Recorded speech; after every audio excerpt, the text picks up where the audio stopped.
Good morning students. देखिए, कुछ दिनों के ब्रेक के बाद आज हम फिर आ गए हैं आपके लिए बीएससी सेकेंड ईयर की यूनिट सेकेंड का नेक्स्ट टॉपिक लेकर। जो आपका नेक्स्ट टॉपिक है वो है आपका character of gymnosperm. General character of gymnosperm मतलब जिम्नोस्पर्म की सामान्य जानकारी कि जिम्नोस्पर्म में क्या होता है और किस तरह से होता है, कैसी संरचना होती है, कौन सी पत्तियाँ होती हैं, कौन सी प्रकार की जड़ें होती, तना कैसा होता है, शंकु कैसे होते हैं और किस तरह से इनके करेक्टर होते हैं। ये जिम्नोस्पर्म के जनरल करेक्टर हैं। इसी यूनिट में आपके जिम्नोस्पर्म का क्लासिफिकेशन भी है, तो आप क्लासिफिकेशन अगर याद करते हैं तो मच बेटर रहता है। जनरल करेक्टर की जब हम बात करते हैं तो हम आगे जिम्नोस्पर्म के मेंबर भी पढ़ेंगे, तो उसमें बहुत कुछ करेक्टर अपने आप क्लियर होते चले जाते हैं। यहाँ पर हम बेसिक करेक्टर फिर भी बात करेंगे, आपका टॉपिक है तो हम उस पर डिस्कस जरूर करेंगे। चलिए, जिम्नोस्पर्म के जब करेक्टर्स की हम बात करते हैं तो सबसे पहले हमने पहले की यूनिट में ये बात कर चुके हैं कि जिम्नोस्पर्म टेरिडोफाइट से उत्पन्न हुए हैं। काफ़ी सालों से जो पृथ्वी पर हैं, कुछ जीवित हैं, कुछ जीवाश्म के रूप में मिले, कुछ अभी भी उपस्थित हैं, कुछ जो अभी भी उपस्थित हैं उनको हम सदाबहार पादपों की श्रेणी में रखते हैं। जिम्नोस्पर्म की उत्पत्ति की अगर हम बात करें तो वो टेरिडोफाइट से हुई। तो टेरिडोफाइट के जो करेक्टर होते हैं यानी उसमें कुछ परिवर्तन हुआ, ऐसा परिवर्तन जिसने जिम्नोस्पर्म को सरवाइव करने में मदद करी, जिसकी वजह से जिम्नोस्पर्म पृथ्वी पर रह सके, पृथ्वी पर लगातार रह सके। तो हम जिम्नोस्पर्म के बारे में कुछ करेक्टर्स के बारे में हम बात करते हैं। तो सब अगर हम जिम्नोस्पर्म के मुख्य करेक्टर की बात करें तो सबसे पहले आप देखिए, जिम्नोस्पर्म की जो पेड़ होता है वो पेड़ की तरह भी होता है। जिम्नोस्पर्म झाड़ियाँ भी होती हैं, छोटे पौधे के रूप में भी होते हैं। ऐसा नहीं कि हम जिम्नोस्पर्म को ये कह दें कि जिम्नोस्पर्म सिर्फ पेड़ के रूप में ही होते हैं। देवदार के वृक्ष आपने नाम सुना होगा, वो भी जिम्नोस्पर्म की कैटेगरी में आते हैं।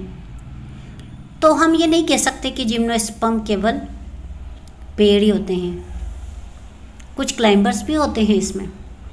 तो ये जिम्नोस्पर्म की सामान्य बातों की बात कर रहे हैं। देखिए, जिम्नोस्पर्म के सबसे पहले हम बात करते हैं जिम्नोस्पर्म का प्लांट कैसा होता है। देखिए, ज़्यादातर जिम्नोस्पर्म के जो प्लांट होते हैं वो मरुद्भिद प्रकार के होते हैं। मरुद्भिद अनुकूलन उनके अंदर पाया जाता है, यानी मरुद्भिद अनुकूलन पाया जाता है। मरुद्भिद प्लांट यानी ऐसे प्लांट जो कम पानी में भी जीवित रह सकते हैं, पानी की कमी को सहन करने की उनके अंदर क्षमता होती है। जो राजस्थान में रहने वाले हैं वो जानते हैं कि पानी की कमी में भी पौधे कैसे उगते हैं। मरुद्भिद अनुकूलन यानी इनके तने के अंदर भी ऐसी संरचना पाई जाती है, जड़ों में भी ऐसी अगर हम एक मरुद्भिद अनुकूलन की बात करते हैं, कॉमन बात हम आपको बताते हैं। सबसे पहले उनकी जड़ें लंबी होती हैं, तना उनका मोटा होता है, ज़्यादातर झाड़ियों के रूप में होते हैं, पत्तियां इतनी चौड़ी नहीं होती हैं। ये उनके स्पेशल जो करेक्टर होते हैं वो होते हैं। यहाँ पर हम मरुद्भिद अनुकूलन की बात हो रही थी, यानी इनके प्लांट ऐसे हैं, इनकी संरचना इस प्रकार की बनी हुई है कि यह पानी की कमी में भी जीवित रह सकते हैं। ऐसा नहीं कि सभी जिम्नोस्पर्म इसी तरह के हैं, कुछ जिम्नोस्पर्म ऐसे भी हैं जो ठंडे प्रदेशों में भी पाए जाते हैं। तो सभी का अपना कुछ ना कुछ थोड़ा बहुत अनुकूलन होता है, पर ज़्यादातर जब हम कोई करेक्टर की बात करते हैं किसी के, तो हम जो एवरेज करेक्टर आते हैं उसको हम लेते हैं। यहाँ पर अगर हम बात करें एवरेज करेक्टर मतलब ज़्यादातर कैसे होते हैं, उनकी हम बात करते हैं। तो उस कैटेगरी के हिसाब से हम अगर हम बात करते हैं तो सबसे पहले हम कह सकते हैं कि ज़्यादातर जिम्नोस्पर्म मरुद्भिद प्रकार के होते हैं।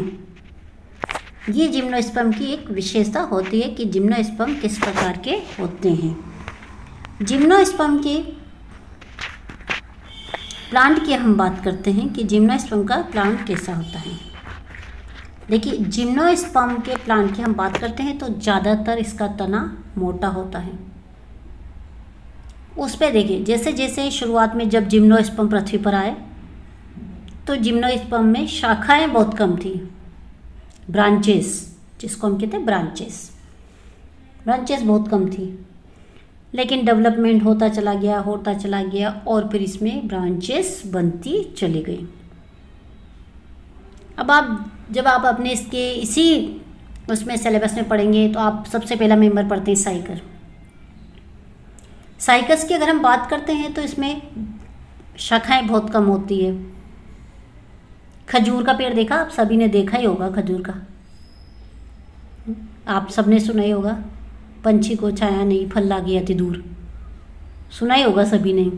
तो आप इसमें देखिए आप, यानी जो ऊपर ही ऊपर लगते हैं, शीर्ष पर लगते हैं। ये जिम्नोस्पर्म की एक विशेषता होती थी कि शुरू में जब प्लांट बने थे तो उनकी जो ब्रांचेस लगती थी वो शीर्ष पर लगती थी। शीर्ष पर ऐसे लगती थी जैसे कह सकते हैं किसी राजा के सिर पर मुकुट होता है, वैसा था। तो हम कह सकते हैं जस्ट लाइक अ क्राउन के समान थी वो ऊपर। लेकिन साइकस जैसे प्लांट में बहुत कम ब्रांचेस लगती थी। जब जैसे जैसे उससे आगे बढ़े, पाइनस में थोड़ी ब्रांचों की हुई, नीचे से ऊपर की तरफ चले गए। लेकिन धीरे धीरे फिर क्या होता था, नीचे की ब्रांचेस गिरने लग गई और ऊपर ब्रांचेस लेके रहने लग गई। शीर्ष भाग पर ही ब्रांचेस रहने लग गई इसकी, नीचे की तरफ कोई ब्रांचेस नहीं थी इसमें, ऐसी कोई ब्रांचेस इसमें नीचे की तरफ नहीं थी। फिर आगे बढ़ते चले गए, आगे और बढ़ते चले गए तो हमने कहा साइकस में शाखाएं नहीं थी। फिर हमने कहा पाइनस में नीचे की तरफ लगी। तो ऐसे करते करते धीरे धीरे और आगे बढ़ते चले गए तो ब्रांचेस वाले प्लांट बनने लग गए। तो ये एक प्लांट का तरीका था कि शाखाओं की उत्पत्ति होना, ये एक विकास था इसका कि शाखाएं उत्पन्न होने लग गई। जब शाखाएं उत्पन्न होने लग गई तो शाखाओं के बाद हम बात करते हैं कि इसके तने की स्ट्रक्चर की, कि तने कैसा था और किस तरह से उस पर शाखाएं लगी। देखिए, जब हमने बात करी कि शाखाएं लगने लगी, शीर्ष पर लगती थी, क्राउन के समान लगने लग गई थी, तो कई बार आपने देखा कि आपने देखते हो बाज़ार वगैरह में सब जगह कैनोपी लगी रहती है। कैनोपी, कुछ शायद मेरे ख्याल से कुछ बच्चे कैनोपी नहीं जानते होंगे। तो कैनोपी का मतलब होता है अम्ब्रेला, अम्ब्रेले के समान, अम्ब्रेला छाते के समान। आपने देखा होगा ना मार्केट वगैरह में कई बार कोई दुकान वगैरह लगा कर बैठे रहते हैं तो छाते जैसी चीज़ लगा कर बैठे हुए रहते हैं, तो उसको कहते हैं कैनोपी।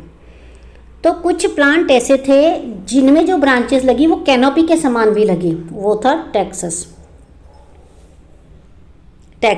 कैनोपी के समान, यानी ऊपर शीर्ष भाग पर लग गई और वो चारों तरफ फैल गई। तो ऐसा फील होता है कि नीचे का स्टेम तो होता है छाते का नीचे का भाग जिसको हम पकड़ते हैं, और वो ऊपर का भाग जो कि पत्तियों के द्वारा या शाखाओं के द्वारा रिप्रेजेंट हो रहा था।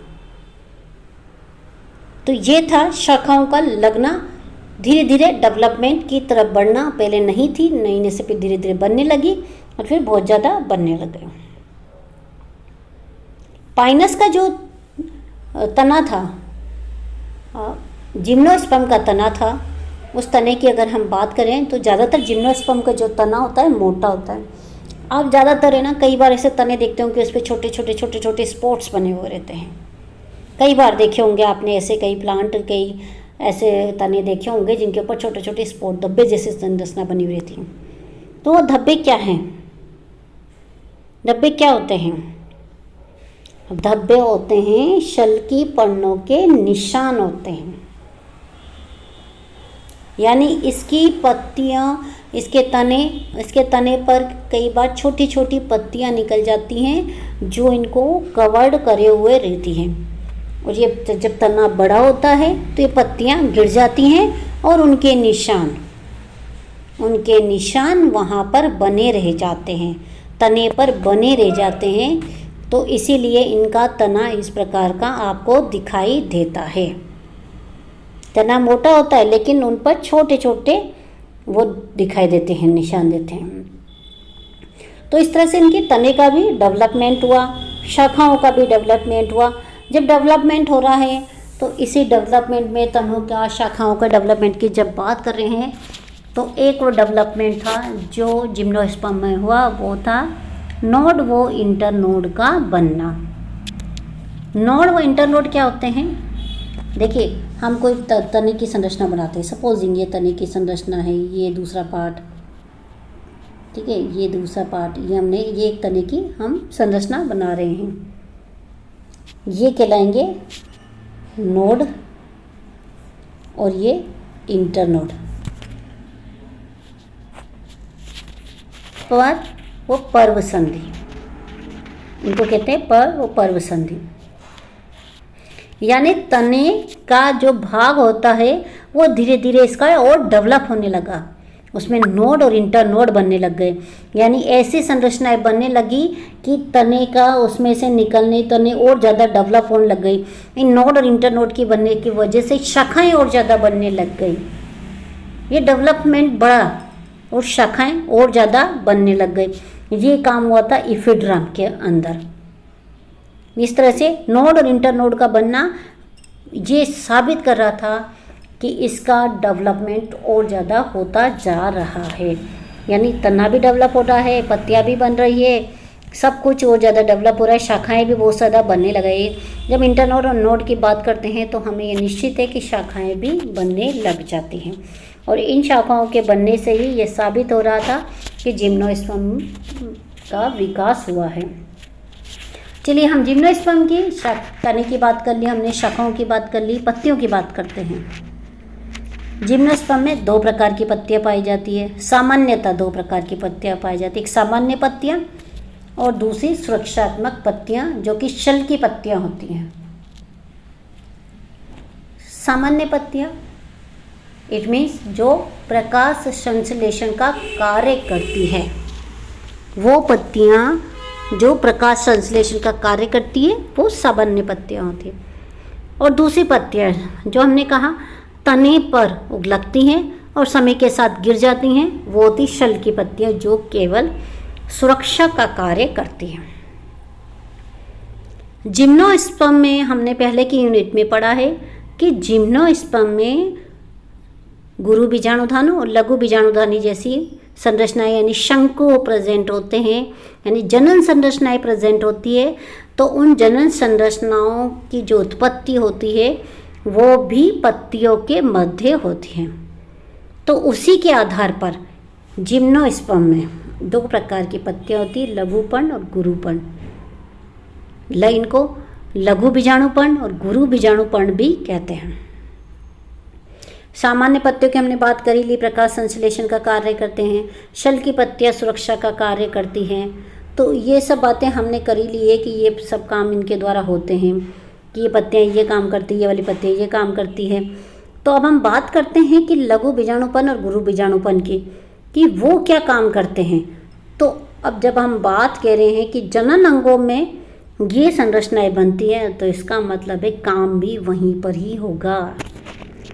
तो जब हम बात करते हैं इन पत्तियों की तो देखिए, लघु बीजाणुपर्ण इट मीन्स जो लघु बीजाणुधानियों को उत्पन्न करने का कार्य करेगी। गुरु बीजाणुपर्ण जो गुरु बीजाणुधानी को उत्पन्न करने का कार्य करेगी। तो हम यहाँ पर सभी प्रकार की पत्तियों की बात करते हैं। तो सामान्य पत्तियों की अगर हमने बता दिया कि उनका मेन कार्य क्या होता है, मुख्य कार्य ये होता है, उसके आधार पर हमने डिसाइड कर लिया कि पत्तियाँ इतने प्रकार की होती, सामान्य पत्तियाँ, शल की पत्तियाँ, लघु बीजाणुपर्ण, गुरु बीजाणुपर्ण, तो पत्तियों की बात कर ली। लेकिन जिम्नोस्पर्म में पत्तियों की संरचना में भी वेरिएशन बहुत था। जिम्नोस्पर्म की अगर साइकस की पत्तियों की बात करें, पिच्छाकार यानी थोड़ी चौड़ी थी। जबकि पाइनस की बात करें तो वो नीडल सुई के समान थी, बिल्कुल बारीक बारीक जो सुई के समान होती है वैसी थी। इफिड्रा की हम बात करें तो इफिड्रा में पत्तियां ही अनुपस्थित थी, पत्तियां ही अनुपस्थित। कुछ जातियों में केवल शल की पत्तियां ही पाई।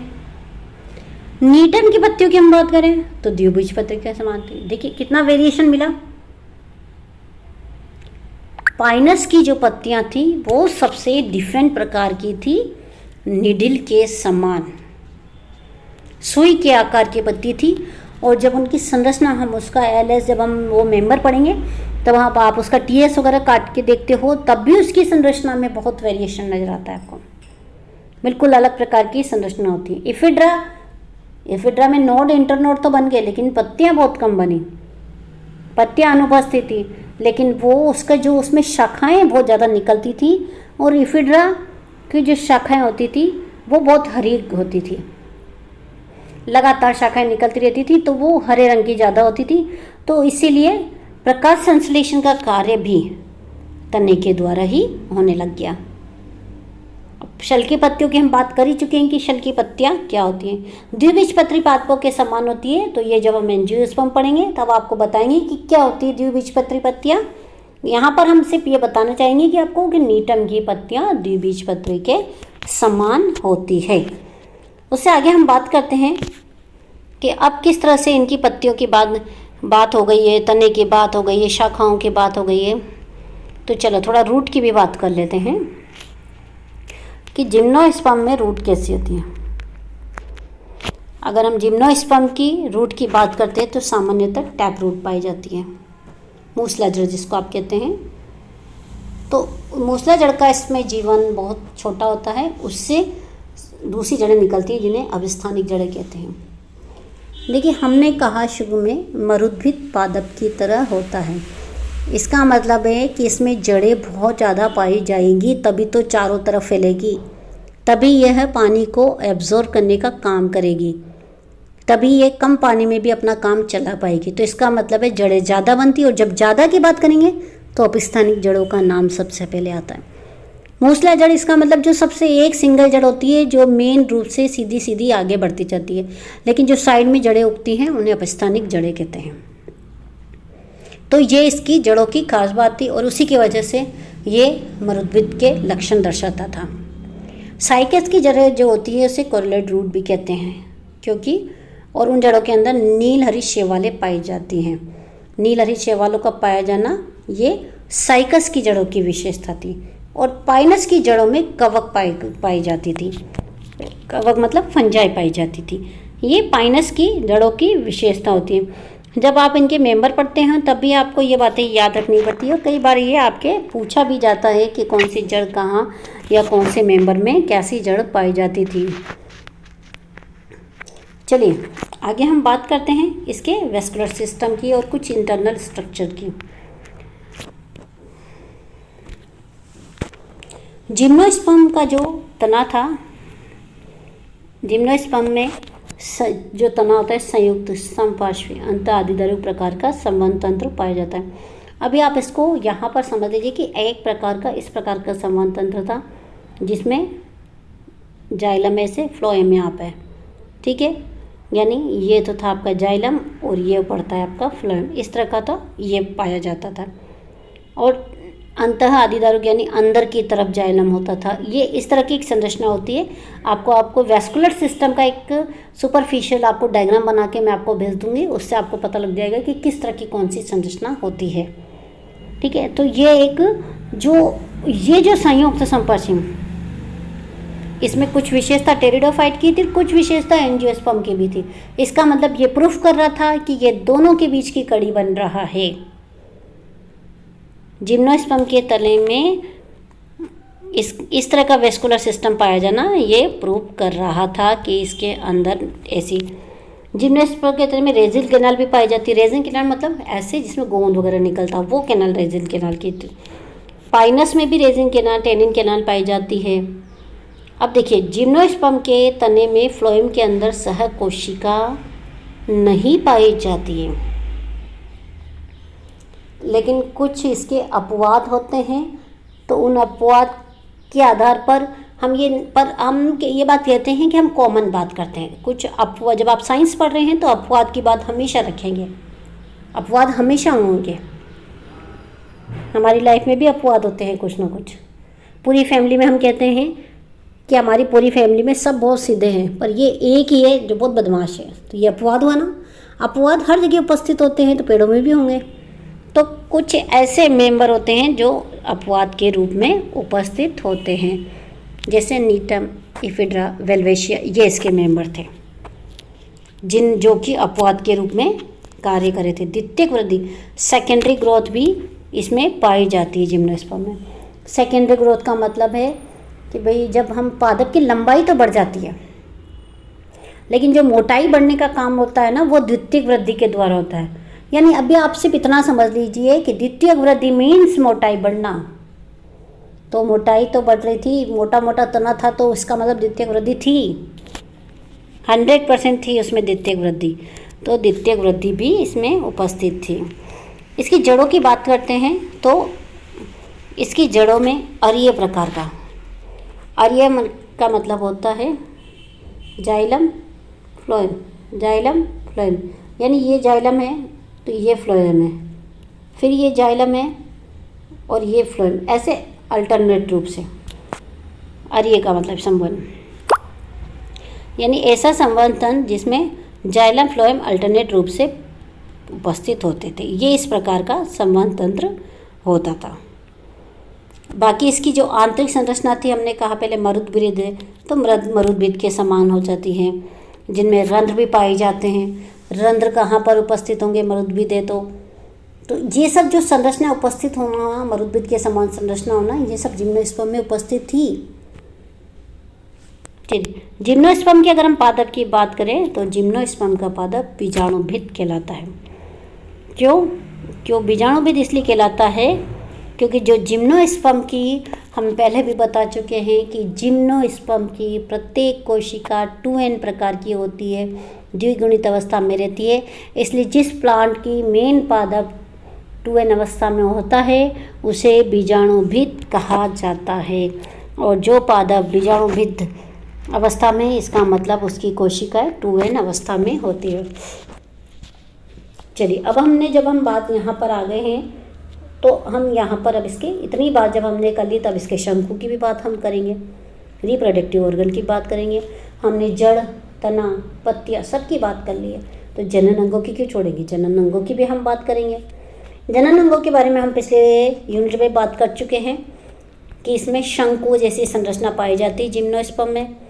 नर शंकु, मादा शंकु दोनों उपस्थित हो सकते हैं। ऐसा जरूरी नहीं है कि सभी में दोनों हो, कुछ में नर होता है, कुछ में मादा होता है। और उन शंकुओं का निर्माण होता है बीजाणु पर्णों के माध्य। हमने पहले यूनिट में आपको जब बताया था तो हमने एक आपको साइकिल बताई थी, उसमें बताया था कि किस तरह से नर पादप होता है, उसके अंदर लघु बीजाणु पर्ण हुए, लघु बीजाणु धानियाँ हुई, लघु बीजाणु मात्र कोशिका हुई और उससे लघु बीजाणु का निर्माण हुआ। ये जब हमने बीज स्वभाव आपको पढ़ाया था तो इसमें बताया था। तो हम यहाँ पर बात कर रहे हैं कि नर शंकु और मादा शंकु उपस्थित होते हैं। साइकस में नर शंकु तो पाए जाते हैं, किंतु मादा शंकु डायरेक्ट नहीं बनते, वो छोटी सी संरचना के रूप में, मादा के रूप में उपस्थित होते हैं। इन शंकुओं का निर्माण हम बार बार कह रहे हैं। इन शंकुओं का निर्माण लघु बीजाणुधानी, लघु बीजाणुपर्ण, गुरु बीजाणु, यानी जिन पत्तियों के मध्य होता है इन शंकुओं का निर्माण, उन्हें लघु बीजाणुपर्ण और गुरु बीजाणुपर्ण कहते हैं। लघु बीजाणुपर्ण से नर शंकु, गुरु बीजाणुपर्ण से मादा शंकु, इस बारे में हम पहले भी बात कर चुके हैं। तो जिम्नोस्पर्म में बीजांड पर एक आवरण पर, देखिए जिम्नोस्पर्म को हम कहते हैं बीजीय पादप परंतु फल रहित पादप। उसका कारण ये है कि इसमें बीजांड यानी बीज उपस्थित है, लेकिन बीज पर आवरण नहीं पाए जाते हैं, और उन्हीं आवरण की वजह से फल का निर्माण होता है, तो इसलिए आवरण का अभाव होता है। टेक्सस में मादा शंकु अनुपस्थित होता है, इसके स्थान पर बीजांड पाया जाता है जो कुछ 1-2 आवरण से घिरा रहता है, जिसे एरिल कहा जाता है। तो इस तरह से हम देखते हैं, हमने पूरे बीज स्वभाव की, किस तरह से बीज से कैसे बनता है, इसके बारे में हम पूरा पढ़ चुके हैं। तो हम यहाँ पर आपको सिर्फ ये बताना चाहेंगे कि लघु बीजाणुपर्ण और गुरु बीजाणुपर्ण 2 अलग अलग प्रकार की संरचनाएं होती है, जिनसे कि नर शंकु और मादा शंकु का निर्माण होता है। इन शंकुओं का निर्माण जिम्नोस्पर्म के शीर्ष भाग पर, अधिकांशतः शीर्ष भाग पर होता है, पर कुछ स्थिति में ये पार्श्व भाग पर भी लगे रहते हैं। और जो इनके बीजांड बनते हैं, उन बीज जो बाद में जब इसमें फर्टिलाइजेशन हो जाता है, निषेचन का काम हो जाता है, तब इसमें बीज का अभाव, बीज तो पाए जाते हैं लेकिन बीज के ऊपर आवरण का अभाव रहता है, और इस आवरण के अभाव के कारण ही इसमें फल का निर्माण नहीं होता है। तो अब हम बात कर रहे हैं यहाँ पर, देखिए कुछ एग्जाम्पल्स इसमें ले रहे हैं। इफिड्राम में बीजांड के चारों ओर 2 आवरण पाए जाते हैं।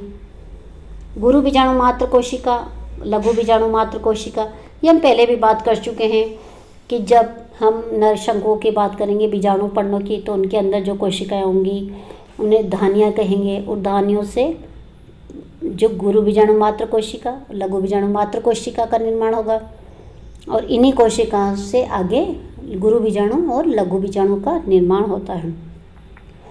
देखिए जब हम बात करते हैं जिम्नोस्पर्म, तो जिम्नोस्पर्म में एक और चीज़ जो इम्पोर्टेंट होती है, जब आप आगे महीने पर पढ़ेंगे तो आपको समझिए, जब परागण का काम होता है जिम्नोस्पर्म में, पोलिनेशन का, यानी जब नर युग्मक उड़ते हुए मादा तक पहुँचते हैं, तो वो अलग अलग जिम्नोस्पर्म में अलग अलग कोशिकीय अवस्थाओं में होता है। इसके बारे में हम आगे बाद में आपको डिस्क्रिप्टिव रूप में अगले चैप्टर में आपको इसके बारे में हम बताते जाएंगे कि किस तरह से जिम्नोस्पर्म में निषेचन के समय किसी कोशिकाएं बनती है, कैसे निषेचन होता है, किस तरह से संपूर्ण जीवन चलता है, इनका जीवन चक्र चलता है, इसके बारे में हम अगले टॉपिक पर या अगले चैप्टर में बात करेंगे।